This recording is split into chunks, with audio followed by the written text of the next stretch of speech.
Hello everyone, today I'll show you how to use the Grand Render Photoshop action. And before we get started, let's view a few examples. With this action, you need to open your main image and mark your main subject area like this. And once you run the action, the action comes in two parts. The first is the image action, and the second is for the background. So once you run the first part of the action to apply the effect on the image, you'll get something like this. So the action creates a cartoon-like painterly effect on your main image, and then what you can do is you can replace your background with your own image and then run a second action to transform your background to that same painterly look. Also, you can customize your image with different frames, like the one that you're seeing here right now.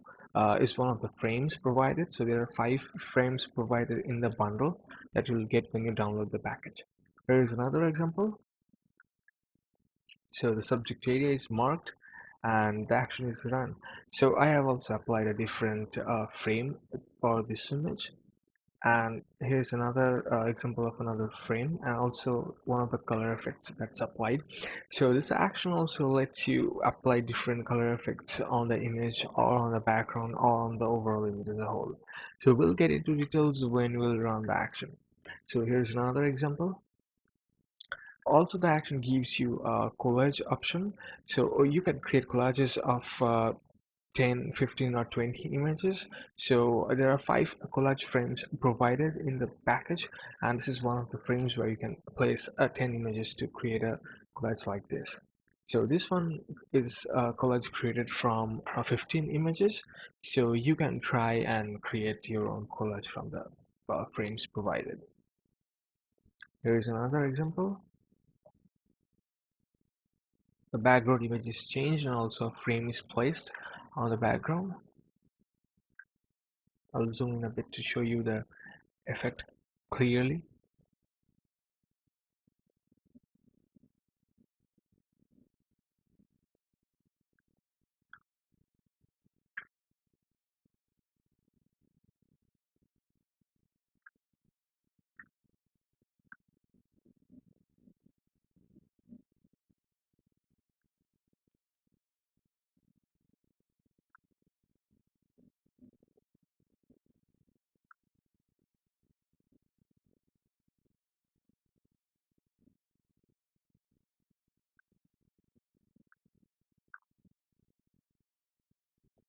Okay, so let's get started. I'll use this image,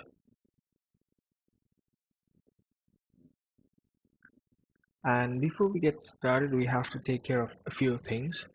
First, go to image mode and make sure RGB color and 8-bit support channel are selected.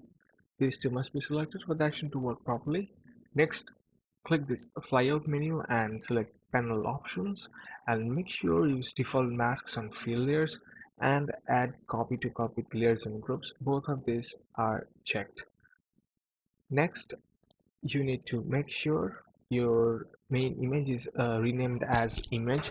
So if it's something like this background, or it's something other like other name like layer 0 or anything, you need to rename it. To do that, hold alt or option and double click it to change it to layer 0, or I'll just undo it. Or what you can do is you can simply double click on this background layer and this new layer prompt will come up. You can simply write image and it should be in lowercase. It must be in lowercase, this image name, otherwise the action will not work properly, and just hit OK. So as you can see, it's now renamed as image. uh, Next, we have to create our subject selection layer. To do that, we'll create a new layer above it and rename it as subject, and we'll mark our main subject selection on this layer. But before that, we'll just load up our actions. To do that, go to File, Open, and navigate to your download folder. So into the download folder, you will find these files. This is the Grand Render Photoshop action file, and you will have the frame file, like the 5 frames that contained in this PSD file. and we'll get into details and we'll apply them after we run the action and apply the effect on this image. And this is our collage template, so it holds the five collages. So for the time being, I'll just select this Photoshop action and hit open. So you need to bring up your actions panel to see that the action has loaded properly. To do that, go to window, actions, and this will pop up your actions panel. So here you can see that the action has been loaded and it has two effects. The first one is for the image and the next one is for the background. So the image action already creates a background effect with your default background, but if you wish to change it, and you can add your own custom background image and then apply this second action to give your background image a painterly look. So now let's mark our subject area. I'm selecting this main image and I'm just using quick selection tool to quickly mark out my subject image, but you can do any other operations like pen tool or uh, magic wand tool, whichever you feel fine. You just need to make a crisp selection around your main subject. Make sure that your uh, selection is precise, so the more crisp it is, the better results that you will get after you run the action.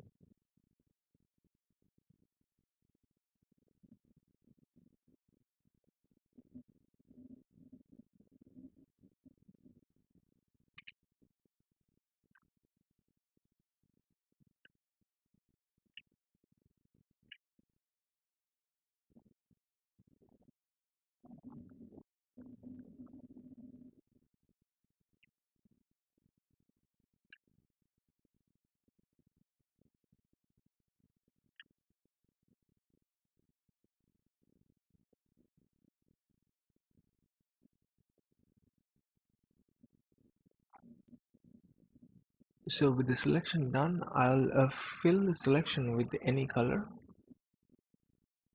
and make sure you are selecting this subject layer and then filling up. I'll take any color and I'll just fill it in.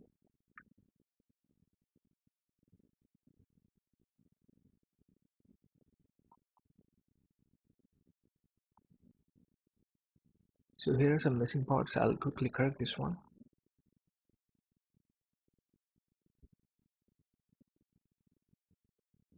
and I'll deselect the selection. So we are now good to run the action, and we just need to select this first action and run. And one thing to note is, unlike my other actions, this action works with any language of Photoshop. Your Photoshop can be in Italian, German, and it will work perfectly fine with any language. So just select this first action image effect and hit play. It'll take some time for the action to finish. We'll get back when it's done.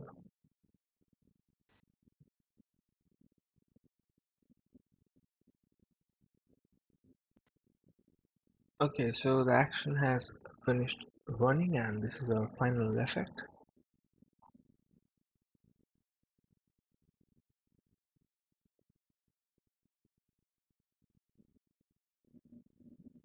So the better selection that you do around the edges, so you'll get finer lines. So I've selected it in a hurry, so you'll get this rough edges. But if you take time and create a proper selection around your subject, you'll get smoother results. So I'll just add a background image and I'll show you how this second action works. So it creates a default background from your main image, but as it was white, you are just seeing it blank. So I'll push a different image over here. To do that, just select this layer inside this group, place background image inside this group. So you need to place your background image inside this group only. So I'm just selecting this layer and I'll just drop this image and I'll resize.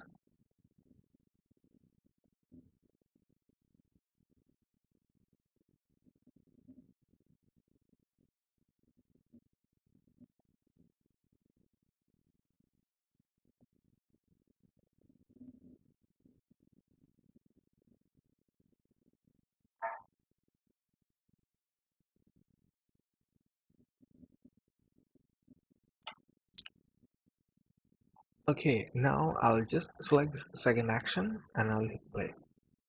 I'll fast forward and get back when it's done.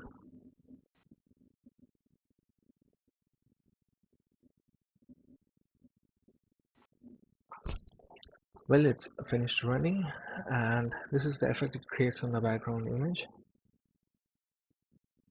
I'll just crop this one from the top. It has lots of white spaces.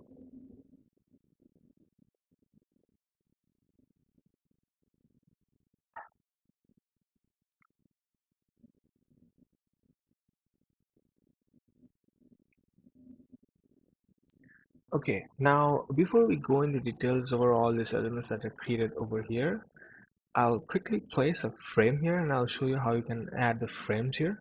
To do that, navigate to your main download package and you can open this frame templates. So here you'll have 5 frames and you can quickly drag them onto your main image. So I'll select this frame 5 and make sure you're selecting your frame layer and not any other layer. You're just selecting your main layer, and here you select this one, this placeholder layer. Inside this place frame, inside this group, select this place frame here layer and then open your frame template side by side and then select your move tool. Make sure you're selecting the frame that you want. You just select it from here and drag it to your main image and drop it here. So it will add itself in this group, and now you can transform and adjust it. To do that, just select the rectangular marquee and you can select free transform, or you can hit Ctrl T in Windows and Command T in Mac to bring up your free transform tool, and then you can select these nodes and you can just align them around the corners and then select this tick to accept the changes. So like this you can quickly add frames, and one good part for these frames that these are all vector shapes. You can easily change the shape as you like, and also change the color. To change the color, what you can do is you can simply double click here and it will bring up this color picker. You can change color like this, and to change the shape you select this direct selection tool. You can right click here and select this direct selection tool, and you can select a node and then you can drag it around. As you can see, it's just changing the shape like this. So these are all vector shapes. So if you resize and scale up, so it will not lose its quality.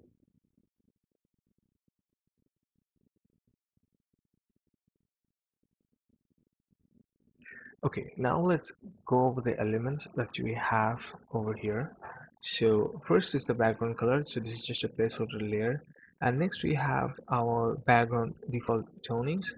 So before going to that, we have our background color adjustment layer. So this is an important layer which overlays the color. So this is the original background color. You can simply hide this one to reveal your background original color, or you can show this, and then what you can do is you can double click here and change this hue to affect the background color overlay.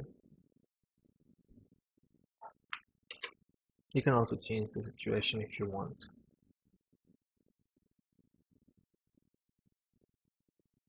Next we have background default tonings. So it creates the default toning for the background. You can keep it as it is, or you can change them. Like you can change these levels layers to brighten up your background layer, or you can change the curves and create a different color look as a whole.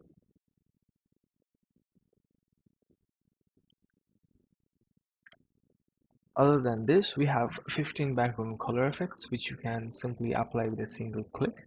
So you can show these layers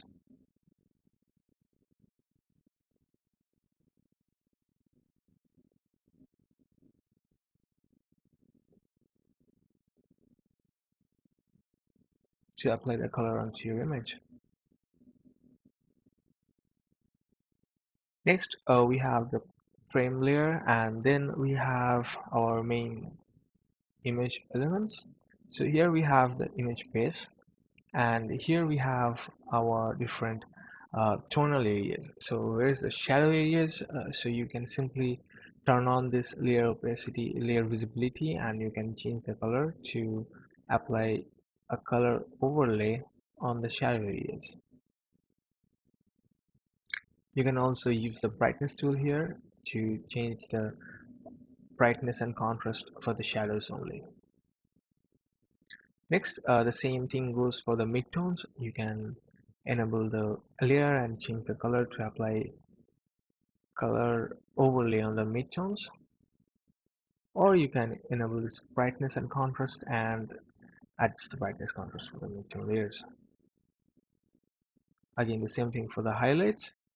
You can apply this color overlay on the highlights only, or you can adjust the brightness and contrast for the highlights.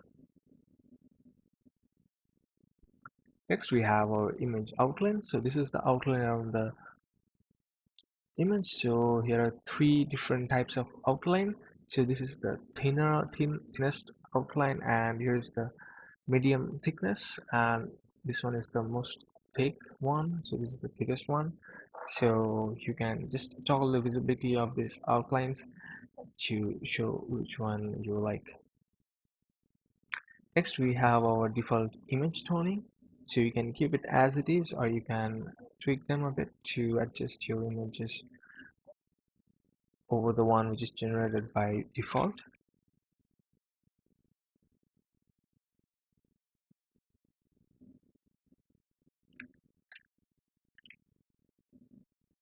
Next, we have 15 image color effects. So again, these are color effects which apply on the image only, and you can just apply them with just a single click. And what you can do actually with this one is you can team up the 15 background color effects. So you can enable a color effect for the image, and then you can enable a color effect for the background. So this can create some cool psychedelic color tones.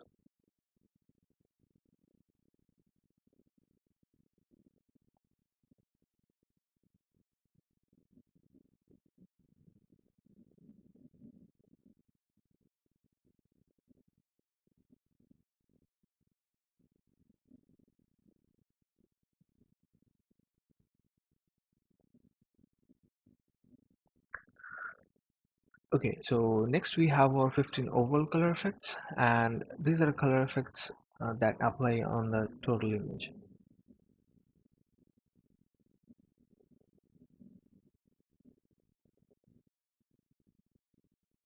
Now we have our overall adjustments. Here we have overall levels, overall brightness and contrast, overall curves,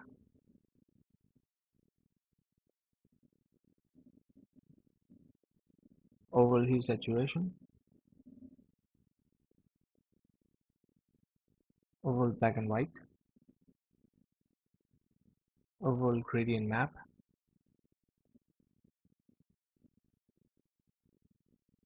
overall gradient fill.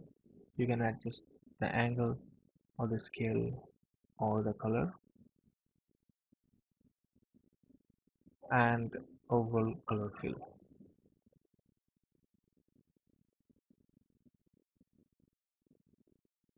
So along with that, I'll also show you the frame the collage option.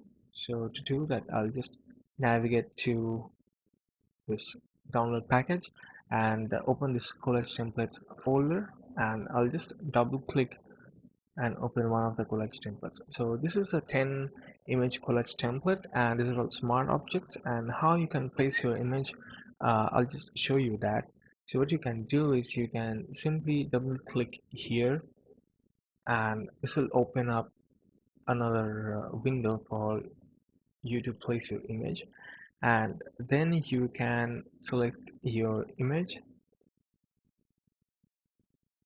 and you can just drag and drop it over here, accept the changes and save it, close it, and you'll see that it's coming over here. So you can select your move tool and you can move it around here, or you can free transform and adjust it to fit in this box. I'll add another image here.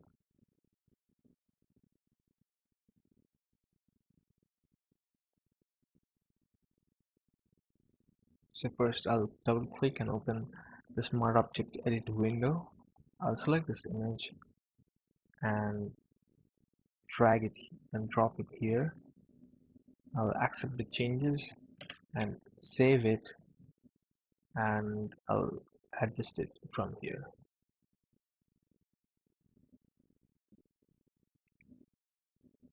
So in this way you can fill up these boxes and create nice collages. We'll close this one for now. So that's it for Grant rendered Photoshop action. So make sure before you run the action you have renamed your main image layer as image from any other like layer 0 or background or whatever it is. Otherwise it will not work properly. And also make sure the selection layer where you're painting your subject selection is renamed as subject. And both of these must be in lowercase for the action to work properly. With this point taken care of, you can run the action to apply this effect and you can customize as I have shown you. So that's it for now. See you soon.